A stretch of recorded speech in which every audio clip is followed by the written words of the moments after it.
আসসালামু আলাইকুম। Hi guys, আপনাদের সামনে আবার একটা নতুন ভিডিও নিয়ে আসলাম। আজকে দেখেন, কোরবানি ঈদের পরে আমরা গোস্ত খাওয়ার জন্য রুটি বানাচ্ছি, গরুর গোস্ত দিয়ে খাবো।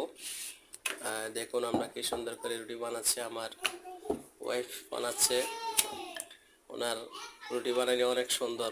অল্প সময়ের ভিতরে দেখেন কত রুটি বানিয়ে ফেলছে। আমি এখন রুটিগুলো ভাজতেছি, আপনারা দেখতে থাকুন। যদি ভিডিওটা ভালো লাগে চ্যানেলটা একটা সাবস্ক্রাইব করে রাখবেন, একটু লাইক দিবেন, যেন আমার নতুন নতুন ভিডিওগুলো আপনাদের কাছে যায়, যে পৌঁছে।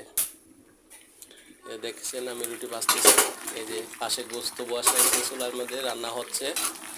কুরবানির গোস্ত অনেক সুস্বাদু হয় এভাবে রান্না করলে, বা বাসা বাড়িতে এইভাবে রান্না করে খাই, খুব মজা লাগে, খুব সুস্বাদু রান্না। আর আমার ওয়াইফের রান্না অনেক মজা। আপনারা দেখতে থাকুন, আমার ভিডিওটা শেষ পর্যন্ত দেখুন।